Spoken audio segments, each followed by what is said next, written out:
तुमच्या आयुष्यावर आणि खिशावर परिणाम करणाऱ्या महत्त्वाच्या बातम्या पाहूयात। दिवाळीच्या तोंडावर सोन्याच्या दरात मोठी वाढ झाली आहे। नवी दिल्लीतल्या सराफ बाजारात 10 ग्रॅम सोन्याचा भाव हा 1,30,300 रुपयांपर्यंत पोहोचलाय। गेल्या 3 दिवसात सोन्याच्या दरात तब्बल 9,700 रुपयांची वाढ झाली आहे। सुरक्षित गुंतवणूक आणि रुपयाच्या घसरणीमुळे सोन्याच्या दरात वाढ होत असल्याची माहिती अखिल भारतीय सराफ संघटनेनं दिली आहे।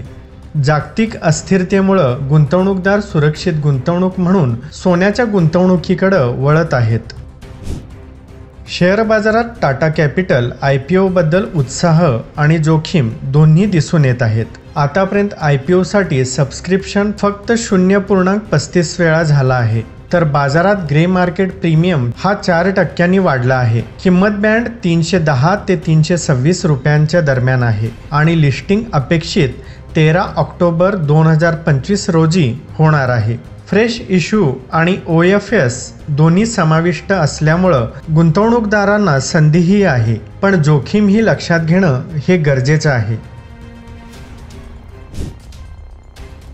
दक्षिण कोरियातील प्रसिद्ध electronics company LG electronics Inc लवकरच भारतात आपला IPO घेऊन येत आहे। या IPO अंतर्गत कंपनीचे प्रमोटर्स काही शेअर्स विकणार आहेत, त्यामुळे या विक्रीतून मिळणारा निधी कंपनीकडे न जाता थेट प्रमोटर्सकडे जाणार आहे। दरम्यान बाजारात या LGच्या IPO बद्दल प्रचंड उत्सुकता दिसून येत आहे। ग्रे मार्केट प्रीमियम म्हणजेच GMP सातत्यानं वाढत असून काही दिवसांपूर्वी सुमारे 146 रुपये असलेला GMP हा आता 175 रुपयांपर्यंत पोहोचलाय।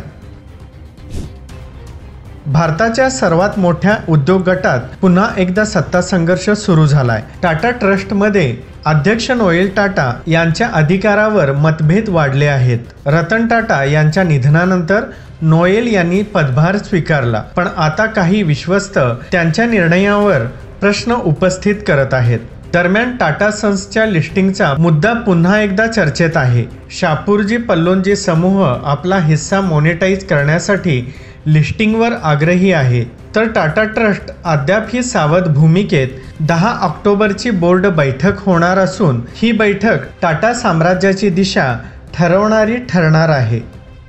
तेलाच्या बदल्यात पिस्ते आणि कारच्या बदल्यात गहू। होय, रशिया युक्रेन युद्धानंतर जगभरात पुन्हा सुरू झाला आहे बार्टर व्यापार, म्हणजेच वस्तूंच्या बदल्यात वस्तू देऊन व्यापार होत आहे। रशिया, चीन, इराण आणि पाकिस्तान यांसारखे देश चलनाऐवजी थेट देवाणघेवाण करत आहेत। यामुळं त्यांना अमेरिकन निर्बंधांना चकवा देणं सोपं झालं आहे।